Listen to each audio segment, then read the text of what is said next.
Bismillahirrahmanirrahim. Assalamualaikum sahabat beriman. Kita masuk di bab nikah. Nikah serta hukumnya. Kemudian, sesungguhnya nikah dapat diketahui hukum-hukumnya menjadi 5 hukum. 1. Wajib bagi orang yang mengharapkan keturunan, takut akan berbuat zina jika tidak nikah. 2. Sunnah, bagi orang yang ingin punya keturunan, dan ia tidak takut akan berbuat zina jika tidak nikah, baik dia ingin atau tidak meskipun pernikahannya akan memutuskan ibadah yang tidak wajib. 3. Makruh, bagi orang yang tidak mau menikah dan tidak mengharapkan keturunan, dan pernikahan tersebut dapat memutuskan ibadah yang tidak wajib. 4. Mubah, bagi orang yang tidak takut akan zina, tidak berharap keturunan, dan tidak memutuskan ibadah yang tidak wajib. 5. Haram, bagi orang yang membahayakan wanita karena tidak ada kemampuan melakukan senggama, dan tidak mampu memberi nafkah, atau memiliki pekerjaan haram, meskipun ia ingin menikah dan tidak takut berbuat zina. Pembagian hukum ini juga berlaku bagi seorang wanita, dan menambahi Ibnu Arafah dengan hukum yang lain di dalam wajibnya nikah, bagi wanita yang lemah dalam memelihara dirinya, dan tidak ada benteng lain kecuali nikah. Di dalam pembagian hukum nikah yang 5 itu, Syekh Al-Alamah Al-Hadari menashamkannya dalam bentuk bahar rajas sebagai berikut. Wajib bagi yang takut berbuat zina, untuk menikah kapan saja waktunya asal memungkinkan. Nikah wajib bagi wanita yang tidak memiliki harta, karena tidak ada kewajiban memberi nafkah selain bagi pria. Jika kewajiban tersebut diabaikan, menafkahi istri dari jalan haram, para ulama berpendapat maka nikah hukumnya haram. Bagi berkeinginan menikah atau ingin punya anak, disunahkan untuk menikah meskipun amal yang tidak wajib menjadi sia-sia sebab nikah. Dan dimakruhkan nikah apabila bisa meninggalkan ibadah yang sunnah.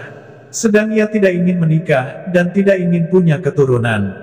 Jika penyebab hukum tidak ada, maka nikah atau tidak, maka dihukumi mubah.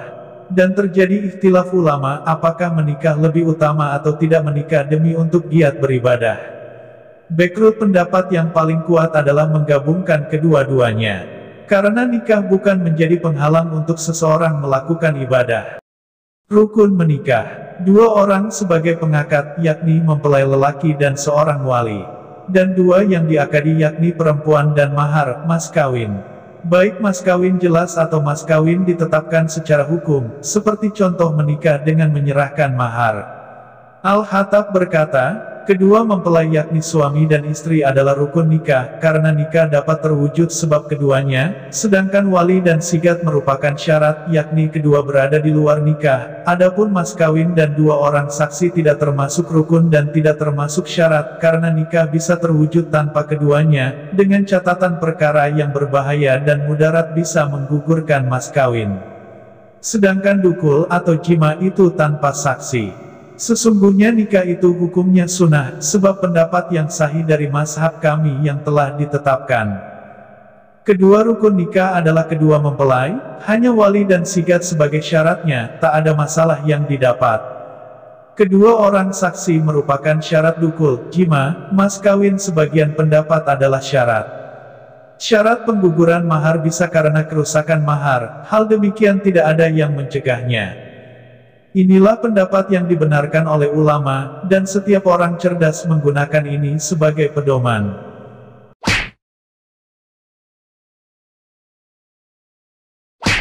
Anjuran Rasulullah untuk menikah. Dalil perintah menikah. Cermati dan pahamilah keterangan perintah nikah dan penjelasan tentang keutamaan menikah pada hadits dan kisah berikut. Seorang lelaki bernama Ukaf menghadap Rasulullah, kemudian Nabi bertanya kepadanya, "Wahai Ukaf, apakah engkau sudah menikah?" Ukaf menjawab, "Belum." Beliau bertanya lagi, "Apakah engkau mempunyai budak perempuan?" Ukaf menjawab, "Tidak." Beliau bertanya lagi, "Apakah engkau orang kaya yang baik?" Ukaf menjawab, "Iya, saya orang kaya yang baik." Nabi menegaskan kepadanya, "Wahai Ukaf, engkau adalah teman-teman setan. Jika engkau seorang Nasrani, maka engkau adalah seorang pendeta di antara pendeta-pendeta mereka." Sesungguhnya di antara sunnahku adalah menikah, dan sesungguhnya sejelek-jeleknya kalian adalah orang yang hidupnya membujang, dan sejelek-jeleknya kalian adalah yang matinya membujang. Nabi Shallallahu Alaihi Wasallam bersabda, "Wahai pemuda, barang siapa yang mampu menikah di antara kalian, maka nikahlah."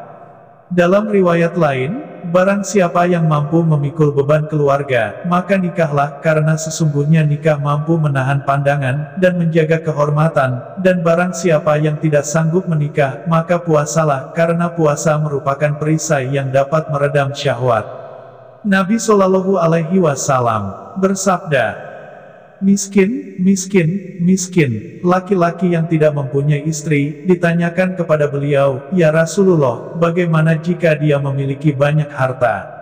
Nabi menjawab, "Meskipun dia mempunyai banyak harta, miskin." Seorang wanita yang tidak mempunyai suami, ditanyakan kepada beliau, "Ya Rasulullah, bagaimana jika dia memiliki banyak harta?" Nabi menjawab, "Meskipun dia mempunyai banyak harta." Nabi Shallallahu Alaihi Wasallam bersabda, "Siapa orang yang mendapatkan kemudahan untuk menikah, kemudian dia tidak menikah, maka dia bukan termasuk umatku." Nabi Shallallahu Alaihi Wasallam bersabda, "Apabila seorang lelaki menikah, maka sesungguhnya dia telah menyempurnakan setengah agamanya, maka bertakwalah kepada Allah dalam menyempurnakan sebagiannya lagi." Nabi Shallallahu Alaihi Wasallam bersabda, "Barang siapa yang menikah karena menjaga diri dari zina, maka pertolongan Allah akan datang kepadanya." Rasulullah Shallallahu Alaihi Wasallam bersabda, "Barang siapa yang menikah karena taat kepada Allah, maka ia akan mencukupi dan memeliharanya." Rasulullah Shallallahu Alaihi Wasallam bersabda, "Nikah adalah sunnahku, maka barang siapa mencintaiku, maka ikuti sunnahku." Dalam sebuah riwayat, "Siapa orang yang membenci nikah, maka dia bukan dari golonganku." Nabi Shallallahu Alaihi Wasallam bersabda, "Kawinlah kalian semua, dan buatlah nasab keturunan, sesungguhnya aku akan membanggakan jumlah kalian, di hadapan umat yang lain pada hari kiamah."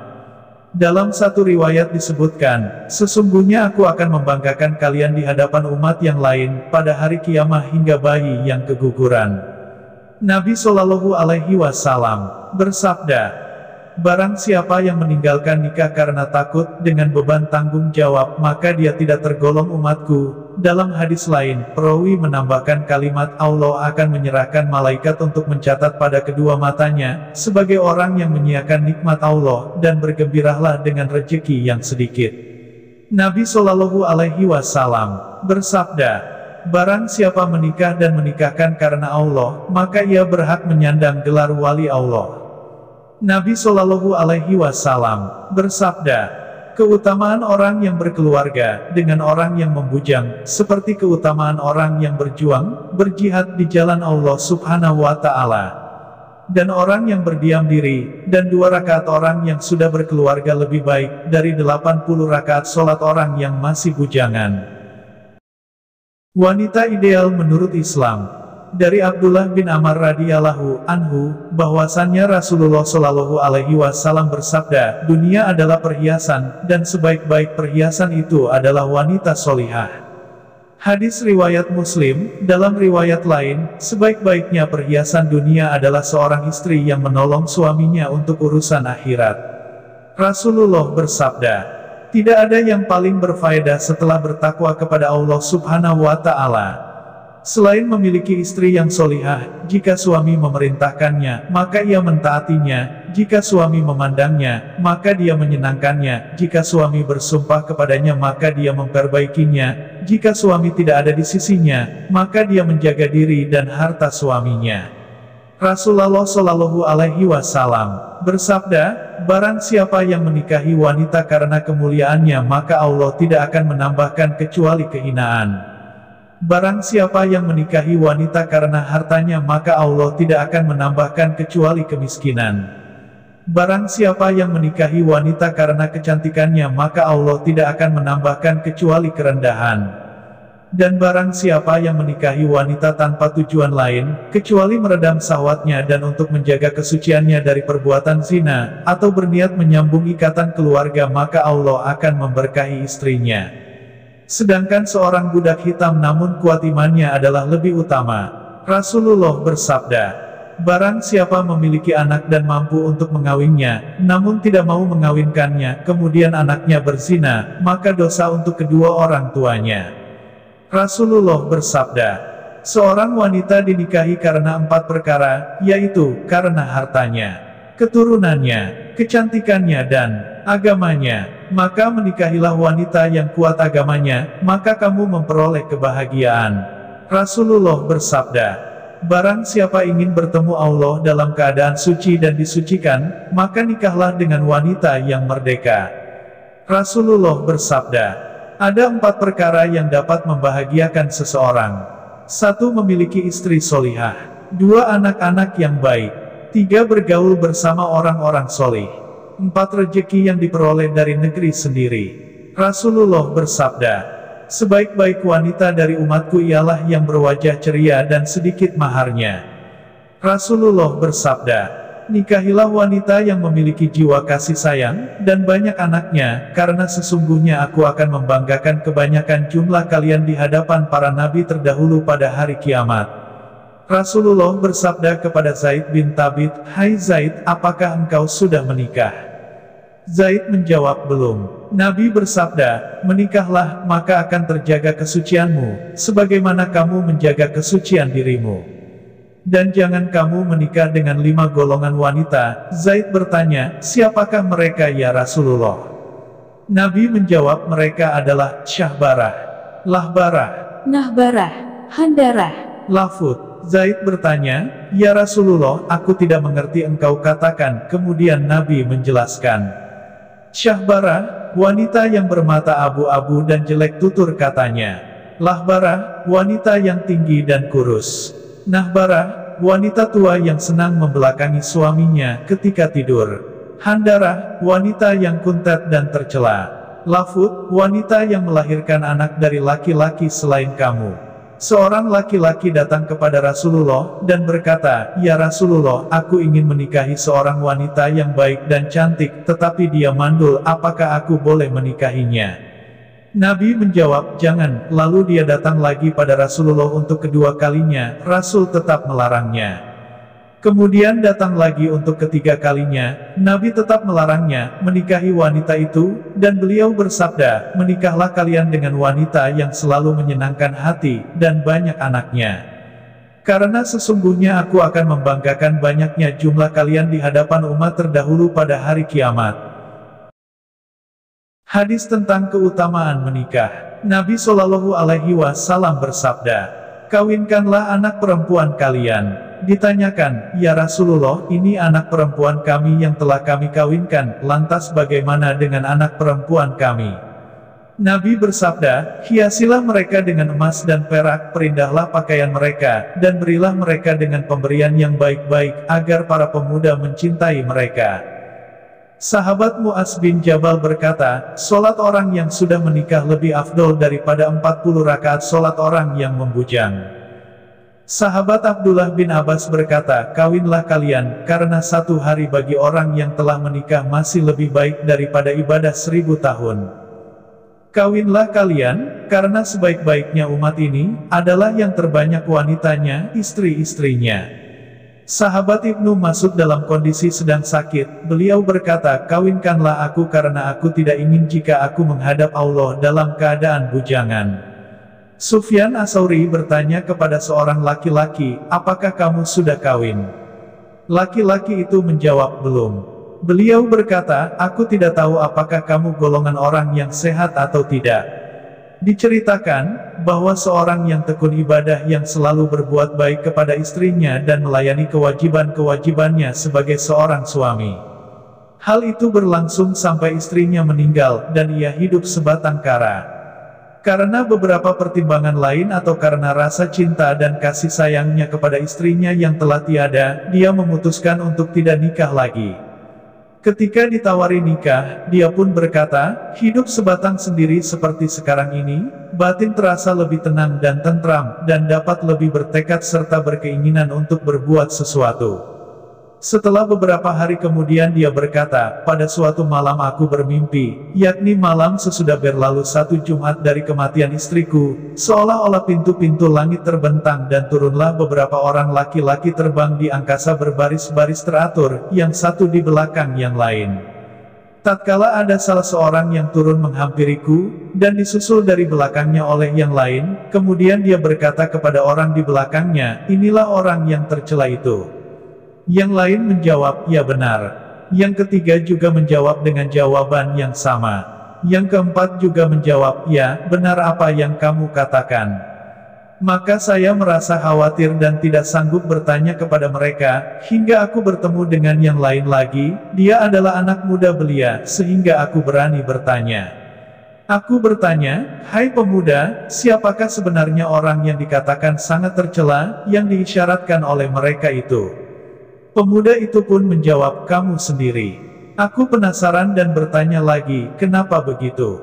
Pemuda itu menjawab, kami diperintahkan untuk mengangkat amal Tuhan bersama amal para pejuang yang menegakkan agama Allah. Dan setelah lewat 1 Jumat ini kami diperintahkan untuk melepas dan meletakkan amal Tuhan bersama amal-amal orang yang masih tertinggal. Dan aku tidak tahu apa yang harus Tuhan perbaiki. Kemudian ahli ibadah itu berkata kepada teman-temannya, hai kawan-kawan, kawinkanlah aku, maka setelah peristiwa itu dia tidak pernah lepas dari layanan 2 atau 3 istri. Imam Qurtubi dalam bab nikah ini merupakan syarah kitab nikah karangan Imam Muslim, keterangan yang bertajukan tentang keutamaan nikah terhimpun dalam beberapa hadis. Pendapat tersebut diutarakan pada masa masih banyak perempuan yang mampu dalam masalah agama dan dunia serta dapat mencurahkan kasih sayang kepada anak-anak, namun pada masa sekarang, sepatutnya kita berlindung kepada Allah dari setiap godaan setan dan kejahatan para perempuan. Demi Allah, tiada Tuhan yang patut disembah kecuali Dia, bahwa sekarang membujang dan menyendiri telah halal dibolehkan, bahkan sudah nyata sekali alasan untuk lari dari wanita, tiada daya dan kekuatan untuk taat kepada Allah kecuali atas pertolongannya. Dalam kitab Awarifil Ma'arif, karangan As-Sahrawardi, terdapat dalil atas kehalalan menyendiri, yaitu hadis yang diriwayatkan Abdullah bin Mas'ud, bahwa Rasulullah bersabda, sungguh akan datang atas manusia suatu masa, di mana orang tidak dapat menyelamatkan agamanya, kecuali orang yang selalu berpindah dari satu desa ke desa yang lain, dari satu gunung ke gunung yang lain, sebagaimana halnya lebah yang lari dari incaran musuh. Para sahabat bertanya, kapankah masa itu akan tiba ya Rasulullah? Rasulullah menjawab, tatkala kebutuhan hidup tidak bisa diperoleh kecuali dengan jalan maksiat kepada Allah. Apabila situasinya sudah demikian, maka membujang halal. Para sahabat bertanya, kenapa begitu? Rasulullah menjawab, sesungguhnya apabila keadaan dunia sudah demikian, maka kehancuran seseorang ada di tangan kedua orang tuanya. Jika kedua orang tuanya telah tiada, maka kehancuran ada di tangan istri dan anak-anaknya. Apabila istri dan anak-anaknya telah tiada, maka kehancuran ada di tangan familinya. Para sahabat bertanya lagi, kenapa bisa seperti itu ya Rasulullah? Rasulullah menjawab, banyak orang menghinanya lantaran mata pencaharian yang sempit, kemudian memaksa dirinya untuk melakukan sesuatu di luar batas kemampuannya, sehingga mereka terjerumus ke tempat-tempat kehancuran. Akan datang zaman kepada manusia, di mana kebinasaan seorang laki-laki ada pada tangan istrinya, kedua orang tuanya, dan anak-anaknya. Hal itu terjadi sebagai penghinaan kepadanya atas kefakirannya, kemudian mereka memaksa untuk melakukan sesuatu di luar batas kemampuannya, sehingga dia masuk ke tempat-tempat yang di dalamnya dia rela melepaskan ajaran agamanya. Maka hancurlah dia. Manfaat dan bahaya menikah. Nikah memiliki beberapa manfaat, dan manfaat yang terbesar dari sebuah pernikahan adalah keturunan, namun nikah juga mempunyai beberapa bahaya. Bahayanya pernikahan adalah mencari nafkah dari jalan yang diharamkan agama. Disebutkan dalam bait-bait syair. Manfaat nikah adalah menyelamatkan pandangan mata, menjaga kelamin, dan keturunan yang banyak. Juga mampu membersihkan hati, menambah kekuatan ibadah, dan istirahat. dari mengurus rumah tangga hingga berusaha keras untuk melatih diri merasa cukup. Banyak memiliki harta termasuk manfaat nikah, perhatikanlah orang-orang yang merindukan surga. Sedangkan bahayanya nikah juga disebutkan dalam butiran-butiran syair. Adapun bahaya nikah adalah apabila lemah mencari rezeki yang halal dan hak istri dalam setiap masalah. Abu Abbas Al-Wansharini, di dalam kitab Al-Nawajili Barzali, bahwa ada seorang yang soleh bernama Abu Bakar Al-Waraki pernah berkata, setiap keinginan syahwat dapat mengeraskan hati, kecuali syahwat jima. Syahwat ingin bersetubuh, adalah syahwat yang bisa membersihkan hati. Terdapat dalam sebuah hadits, aku senang terhadap nikmat dunia hanya dalam 3 perkara, wanita, wewangian, dan ketentraman hati saat menunaikan sholat. Keutamaan menafkahi keluarga. Keutamaan membelanjakan harta untuk keluarga. Rasulullah Shallallahu Alaihi Wasallam bersabda, nafkah keluarga, sesungguhnya sebagian dari dosa-dosa yang tidak terampuni dengan sholat, dan tidak pula dengan puasa, dan tidak pula dengan berjihad, kecuali terampuni dosa tersebut dengan melangkahkan kaki untuk menghidupi keluarga. Siapa orang yang memiliki 3 anak perempuan kemudian memberinya nafkah, dan berbuat baik kepadanya sampai Allah mencukupi mereka, dan tidak lagi membutuhkannya, maka niscaya dia masuk surga kecuali dia melakukan perbuatan yang tidak ada ampunannya. Rasulullah bersabda, dinar, harta yang paling utama yang dinafkahkan oleh seseorang adalah dinar yang dinafkahkan untuk kepentingan keluarganya, dan juga dinar yang dinafkahkan untuk hewan ternak dan sahabat-sahabatnya, hanya karena untuk taat kepada Allah Subhanahu wa Ta'ala. Imam Abu Kilabah berkata, dahulukanlah nafkah untuk keluarga yang menjadi tanggunganmu, sebab orang yang besar pahalanya ialah orang yang memberi nafkah keluarganya yang masih kecil-kecil dan memeliharanya dengan baik. Atau dengan sebab nafkah itu Allah Subhanahu wa Ta'ala memberikan manfaat kepada mereka dan mencukupkannya. Rasulullah bersabda, apabila salah seorang di antara kalian semalam suntuk dalam keadaan susah dan prihatin karena memikirkan keluarganya, sebab rizki yang sangat sempit, maka, yang demikian itu bagi Allah lebih utama daripada 1000 kali sabetan pedang di medan perang, demi menegakkan agama Allah Azza wa Jalla. Rasulullah Shallallahu Alaihi Wasallam bersabda, ketika seorang laki-laki menafkahi keluarganya yang sudah tercukupi maka termasuk sedekah. Rasulullah Shallallahu Alaihi Wasallam bersabda, tangan di atas lebih mulia daripada tangan di bawah, dan mulailah dari orang yang telah merawatmu. Ibumu, ayahmu, saudara perempuanmu, saudara laki-lakimu, kerabat dekatmu, dan kerabatmu. Rasulullah bersabda, sesungguhnya yang dinafkahkan oleh seseorang untuk dirinya sendiri, istrinya, anak-anak, famili-famili, dan kerabat-kerabatnya, maka nafkah itu menjadi sedekah baginya. Dan biaya yang dikeluarkan oleh seseorang untuk mempertahankan harga dirinya, maka akan ditulis baginya sebagai sedekah. Begitu pula nafkah yang diberikan oleh seorang mukmin, maka sesungguhnya Allah Subhanahu wa Ta'ala akan menggantinya, dan Allah yang menanggung semua bentuk nafkah, kecuali barang-barang yang digunakan untuk bangunan atau kemaksiatan. Rasulullah Shallallahu Alaihi Wasallam bersabda, tidaklah suatu hamba yang apabila datang waktu pagi kecuali datang 2 malaikat Allah. Salah satu malaikat berdoa, ya Allah berikanlah pengganti bagi hambamu yang menyedekahkan hartanya. Malaikat yang satunya lagi berdoa, ya Allah berikanlah kerusakan bagi hamba yang pelit menahan hartanya di pagi hari.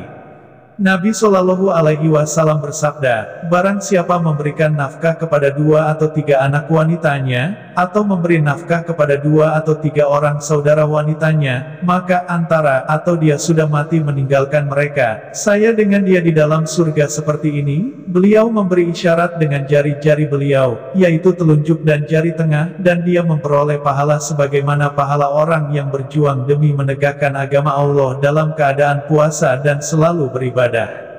Seorang wanita bertanya, apabila anak wanita itu hanya 1, apakah sama, ya Rasulullah? Beliau menjawab, ya, meskipun hanya 1 orang anak wanita. Rasulullah Shallallahu Alaihi Wasallam bersabda, sesungguhnya pertolongan datang dari Allah atas perkiraan biaya yang dikeluarkan. Dan sesungguhnya sabar datang dari Allah atas perkiraan cobaan, dan pertama kali yang diletakkan di timbangan seorang hamba nanti di hari kiamat ialah nafkah atas keluarganya. Rasulullah Shallallahu Alaihi Wasallam bersabda, jika seorang hamba telah banyak berbuat dosa, maka Allah akan mencobanya dengan kesulitan dalam memberi nafkah keluarganya, agar Allah Subhanahu Wa Ta'ala memberi ampunan atas dosa-dosanya itu. Rasulullah Shallallahu Alaihi Wasallam bersabda, sesungguhnya Allah mencintai seorang hamba yang menjaga agamanya sekaligus menjadi seorang ayah dalam keluarga. Rasulullah Shallallahu Alaihi Wasallam bersabda, barang siapa yang bermalam-malaman dalam mencari nafkah untuk anak-anaknya maka ia akan diampuni oleh Allah selama waktu itu. Rasulullah Shallallahu Alaihi Wasallam bersabda, barang siapa yang mencari dunia yang halal dan menjaga diri dari meminta-minta, mengemis, dan berusaha, bekerja untuk menghidupi keluarganya, dan berbuat baik dengan tetangga, maka ia akan datang di hadapan Allah nanti di hari kiamat dengan wajah yang bersinar bagaikan rembulan di malam purnama. Dan barang siapa yang mencari dunia yang halal untuk memperbanyak harta dan kesombongan serta dipamer-pamerkan, maka kelak di hari kiamat ia akan dibenci di hadapan Allah.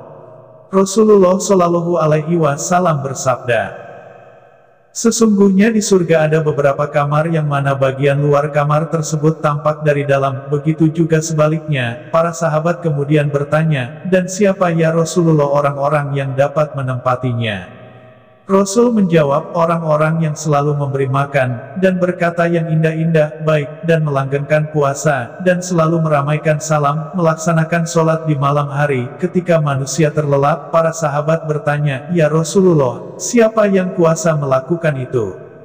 Rasul menjawab, barang siapa yang mengucapkan kalimat, subhanallah walhamdulillah, wala ilaha illallah wallahu akbar, maka ia telah membaguskan kalamnya. Dan barang siapa yang memberi nafkah kepada keluarganya, maka ia termasuk golongan orang yang selalu memberi makan. Dan barang siapa yang berpuasa di bulan Ramadan, niscaya ia termasuk orang yang melanggengkan puasa. Dan barang siapa yang berjumpa dengan saudaranya lalu ia mengucapkan salam, maka ia termasuk orang yang meramaikan salam. Dan barang siapa yang melakukan sholat isya dan sholat subuh, maka benar-benar ia sholat di waktu malam, di saat manusia sedang tidur.